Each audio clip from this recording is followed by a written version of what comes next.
जीवन कुछ इस तरह का है कि अगर आप उसे सरल माने तो सरल है, आप कठिन माने तो कठिन है। अगर ये ठीक तरह से चला पाए तो बहुत अच्छा है। मैंने भीतर की बॉडी को मजबूत किया, चेतना के स्तर को धीरे धीरे ऊपर उठाया और आज आपके सामने ये सब बोल रहा हूँ। आपको धीरे धीरे आगे बढ़ने के लिए प्रेरित कर रहा हूँ। 1 घंटे का अभ्यास कर लिया आपने, 1 क्षण का अभ्यास कर लिया ना, तो पूरा जीवन आपको समझ में आ जाएगा। जीवन का मतलब ये नहीं कि पूरा जीवन का कैलकुलेशन हम करने लगे। जीवन एक क्षण है। एक क्षण में अगर आप सचेत हो जाए तो क्षण क्षण क्षण इकट्ठा होके पूरा जीवन बन जाएगा। एक साधु था, वो अंधेरे में जा रहा था। उनका सहारा बैसाखी था। बैसाखी लेकर वो धीरे धीरे इस तरह से चल रहा था। घनघोर अंधेरा चारों ओर छा गया था। रात का समय था।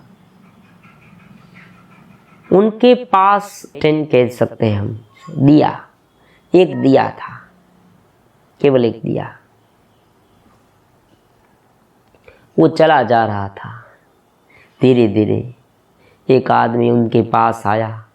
उसने पूछा कि महात्मा जी, आपको ये घनघोर अंधेरे में कैसे दिख रहा है? बीच बीच में तो जंगल आएंगे, कई सारे गड्ढे आएंगे, आप गिर न जाए। आपको कैसे पता है? आप कैसे चल सकते हैं? साधु ने कहा कि देखो, मेरे पास एक बैसाखी है और ये जो फानस, जो लैंटर्न है, जो दिया है, वो मुझे रास्ता दिखाता है। उस व्यक्ति ने कहा कि अरे, ये तो इनका जो प्रकाश है वो तो यहीं समाप्त हो जाता है, अंधेरे में उनका दम क्या? वो तो थोड़े दूर ही प्रकाशित करता है। ये पूरा प्रकाश क्या है, कहाँ है, किस तरह से आप चल पाएंगे? साधु ने बहुत मजे का उत्तर दिया। उसने कहा, इतना काफी है। चलने के लिए 1 कदम का प्रकाश काफी है, अगले कदम का प्रकाश। उसने कहा, देखो, ये जो दिया है ना, उनसे मुझे अगला कदम स्पष्ट रूप से दिखाई दे रहा है और मैं अगला कदम चलता हूँ। फिर मुझे इनसे भी आगे अगला कदम दिखाई दे रहा है, मैं इनसे भी आगे चलता हूँ। इस तरह से मेरी पूरी यात्रा बीत जाएगी। मतलब कि एक क्षण को समझिए। आप वर्तमान समय में दुखी है, आप वर्तमान समय में उद्विग्न है, आपका साधन निर्बल है, तो आपका जीवन निर्बल हो जाएगा। आपका शरीर, आपके शरीर का आप गलत इस्तेमाल करते हैं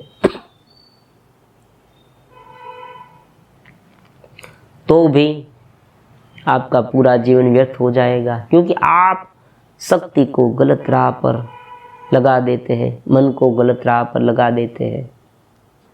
तो अगर जिस तरह से 300-400 किलोमीटर की यात्रा एक कार से बहुत अच्छी तरह से की जाती है, उसी तरह से अगर आपका शरीर और आपका मन, आपकी बुद्धि शुद्ध हो, सशक्त हो, मजबूत हो, दिव्यता से भरपूर हो, पूर्ण आनंदमयी हो, निरंतर उसे प्रसन्नता का अनुभव होता हो, उत्साह का अनुभव होता हो, एक प्रकार का जोम हो, स्पार्किंग तेजस्विता हो, तो आप बहुत अच्छी तरह से जीवन व्यतीत कर पाएंगे। इनके लिए ये ब्रह्मचर्य है, इनके लिए ये साधना है। बचपन में अगर आपको कोई ऐसा नहीं मिलेगा, अगर आपने आज सुना लेकिन आप अनसुना कर देंगे, छोड़कर चले जाएंगे, केवल मेरी वीडियो नहीं, कोई भी वीडियो, कोई भी अच्छी वीडियो, और उनमें जो कुछ कहा है उनके बारे में आप सोचेंगे भी नहीं और कुछ करेंगे भी नहीं, तो क्या होगा? अगर आप सही मार्ग पर हैं और अनसुना करके चले जाए तो कुछ बात नहीं, लेकिन आप गलत मार्ग पर है और अनसुना करके चले जाए, उनके मुताबिक कुछ नहीं करेंगे, तो बहुत सामान्य बात है कि आप भोग को भोगेंगे नहीं, भोग आपको भोगेगा।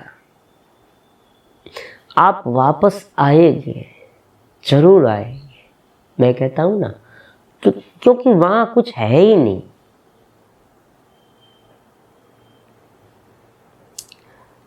कोई पॉर्न आदि, कोई देखने की किसी को एडिक्शन है, देखता है, मैं आपको गारंटी देता हूँ, चलो मैं आपको थोड़ा समय दूँ, 3 दिन 4 दिन, आप कांस्टेंट देखते रहिए, आपको तृप्ति नहीं होगी। क्योंकि इसमें देखने वाली कोई बात ही नहीं है। जो जन्म लेता है उनसे कोई वस्त्र पहने नहीं होते। अगर आप ऐसे शरीर को देख देख कर आनंदित होगे तो उनका क्या मतलब? पशु तो ऐसे घूम रहे हैं ना। ये पाशवीय वृत्ति है। पशु जो कर रहे हैं वो आप मोबाइल में देख रहे हैं। देखो, थोड़ा सोचो, माया एक ऐसी चीज है जो सोचने से खड़ी नहीं रह पाती, उनके पैर नहीं है।